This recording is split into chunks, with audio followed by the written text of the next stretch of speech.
चावल का एक आखा दाना, आखा दाना जानते हो, पूरा खंडित चावल नहीं, कितना चावल, एक दाना चावल का शंकर भगवान के शिवलिंग पर समर्पित करिए।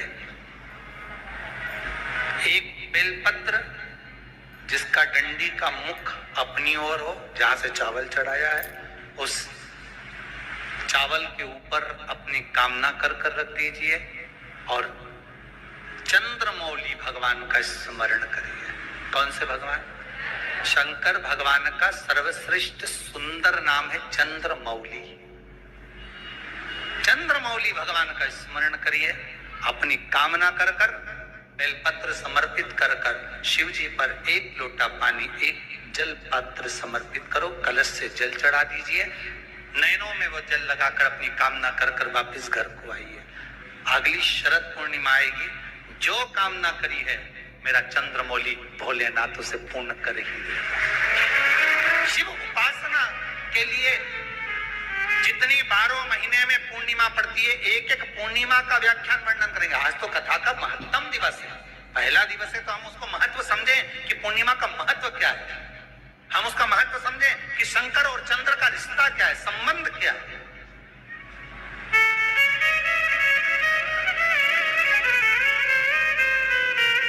भगवान ने जितनी पूर्णिमा बनाई है, जितने नक्षत्र बनाए, जितनी घड़ी बनाई, जितना पल बनाया, जितना समय बनाया, ये शंकर भगवान ने जो बनाया ये गलत नहीं बनाया, श्रेष्ठता के लिए बनाया, जग के उद्धार के लिए, संसार के उद्धार के लिए बनाया। अब उसका प्रयोग आप करें ना करें ये आपके ऊपर है, आप उसका प्रयोग कर रहे हैं ना कर रहे हैं आपके ऊपर। पर लास्ट वाला है, शिव महापुराण के माध्यम से शास्त्र कह रहा है कि आप 32 पूर्णिमा के व्रत प्रारंभ कर। उसमें करना क्या है आपको? केवल जिस दिन व्रत रहे, रात्रि के समय पर कोई भी मीठा, कुछ भी सामग्री आप चंद्र की रोशनी में, चंद्र को अर्घ देने के बाद, पूजन करने के बाद उसको रखो, और वही सामग्री जो नशा कर रहा है उसको पूर्णिमा के दूसरे दिन उसको खिलाओ। आप धीरे धीरे खिलाना चालू करेंगे, जिस नशे में वो डूबा हुआ उस नशे से वो छूटना प्रारंभ हो जाएगा। तो पूर्णिमा व्रत करके तो देखो, तीसरे में तुम्हें जरूरत ही नहीं, धीरे धीरे आप वो छूटना प्रारंभ हो जाएगा। स्वयं भगवान कह रहे हैं, यशोदा मैया ने कन्हैया को रोक लिया कुरुक्षेत्र के उस मैदान में। शाम को प्रदोष काल के समय 4:30 बजे से 6 बजे के बीच में एक लोटा पानी, उसमें 5 बेलपत्र रखकर, एक कमलगट्टा डालकर भगवान चंद्रेश्वर महादेव के नाम से भगवान शंकर को चढ़ा दीजिए। आपकी जो कामना हो वो कामना कर चढ़ा, विनती करें चंद्रेश्वर महादेव को और निवेदन करें कि हमारा ये कार्य सफल हो। केवल पूर्णिमा के दिन चढ़ाइए। पूर्णिमा के नारियों को, स्त्रियों को अखंड सौभाग्य के लिए, जो नारी वेधव्य नहीं होना चाहती है उस नारी को पूर्णिमा के कितने व्रत करना चाहिए। जिस नारी के यहाँ संतान नहीं हो, औलाद नहीं हो, उसको पूर्णिमा के कितने व्रत करना चाहिए।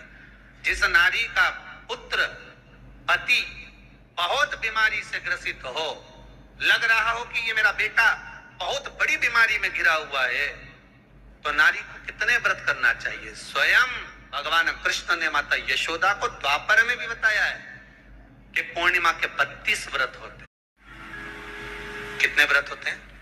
32।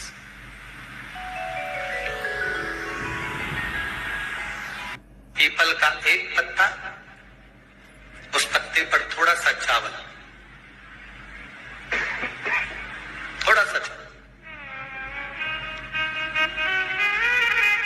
पूर्णिमा की रात्रि को अपने हाथ में लेकर, अपने नयनों से लगाकर, शरीर पर से स्वयं उतारकर उसको दरवाजे के पास रख दीजिए। पूर्णिमा की रात्रि को पूर्ण होने पर उस चावल को दूसरे दिन सूंघ कर बहते हुए पानी में डाल दीजिए। महाराज कितने भी रोग से ग्रसित हो गए, पीपल का एक पत्ता 52,000 ब्राह्मण की साक्षी कराता है। महाराज बहुत ध्यान देना, पीपल के वृक्ष में स्वयं नारायण का, मेरे कृष्ण का वास है। स्वयं भगवान गीता के अंतर्गत कहते हैं कि मैं, शिव महापुराण की कथा कहती है महाराज, पूर्णिमा का जो चंद्र है वो विशाल का है और उस चंद्र की पूर्णता में हमारी अभिलाषाएं भी पूर्ण हो। आप आस्था चैनल के माध्यम से जितने लोग कथा सुन रहे हैं, फेसबुक यूट्यूब पर जितने कथा सुन रहे हैं और कुबेरेश्वर धाम में जितने कथा सुन रहे हैं, आप में से कितने लोग हैं जो पूर्णिमा का व्रत करते हैं? जो माताएं करती हो जरा हाथ उठाइए। पूर्णिमा का व्रत जो करते हो ना आप लोग, रखिए हाथ। अब पूर्णिमा के व्रत में आपने कई बार किताब पढ़ी होगी पूर्णिमा की, या आपने व्रत किया होगा, या पूर्णिमा का व्रत आप धारण करे होगे, तो उसमें पूजन कौन से भगवान की होती? पूर्णिमा के व्रत में किस भगवान की पूजन होती है? तो कहा पूर्णिमा के व्रत में केले के खंभ लगाकर पूर्णिमा का जो अध्यापन होता है, पूर्णिमा की जो पूजन होती है, उस पूजन में शंकर और पार्वती की पूजन की जाती है, शिव और नारायण की पूजन करी जाती है, शंकर और पार्वती का स्मरण किया जाता है। किसकी पूजन होती है? शिव पार्वती।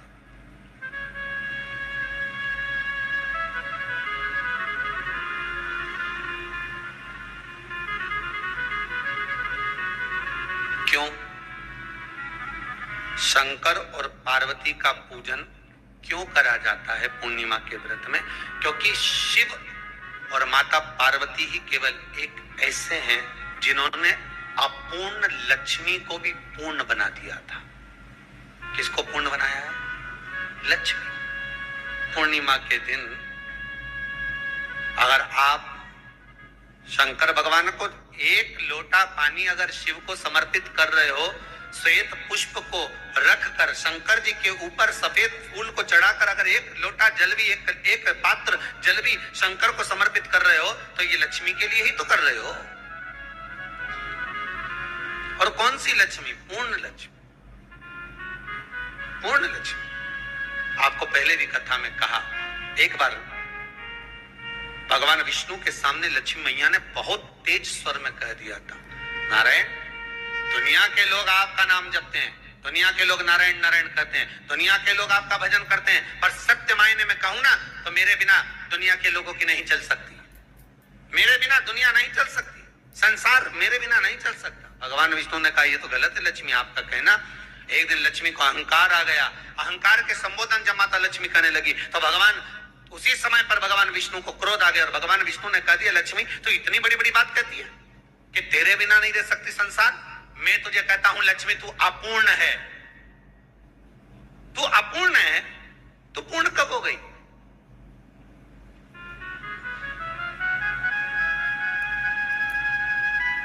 तेरी पूर्णता कहां हो गई? लक्ष्मी की आंख से आंसू बहने लगे। आज आपने मुझे अपूर्ण कहा है। आपको मालूम है आप मुझे अपूर्ण कह रहे हो? आपको ये ज्ञात हो रहा है आप मुझे अपूर्ण कर रहे हो? भगवान कहते हैं, हाँ लक्ष्मी, मैंने तुझे अपूर्ण कहा है। अपूर्णता का मतलब आप जानते हो ना?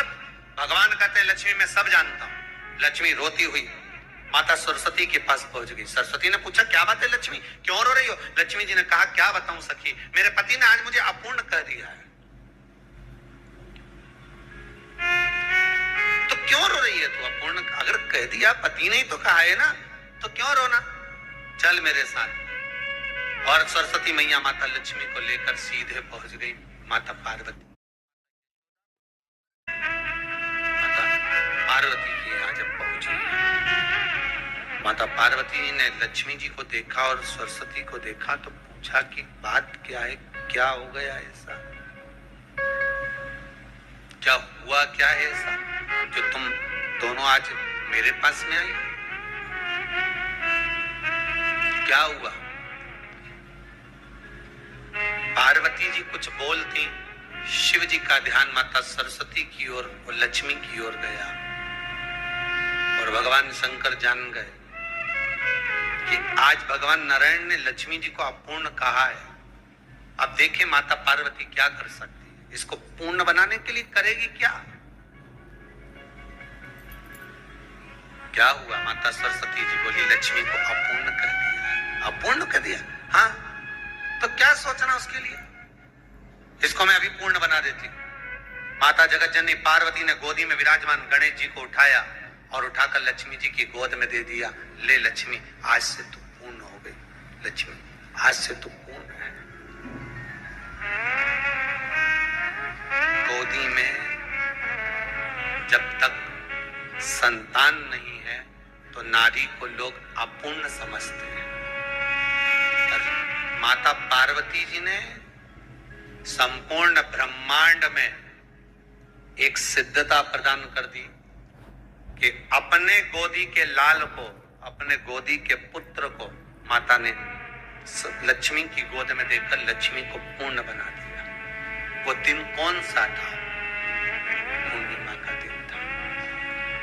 पूर्णिमा के कितने व्रत होते हैं? बोलते जाओ, जरा जल्दी जल्दी बोलो। पूर्णिमा के नारियों को, स्त्रियों को अखंड सौभाग्य के लिए जो नारी वैधव्य नहीं होना चाहती है, उस नारी को पूर्णिमा के कितने व्रत करना चाहिए? जिस नारी के यहाँ संतान नहीं हो, औलाद नहीं हो, उसको पूर्णिमा के कितने व्रत करना चाहिए?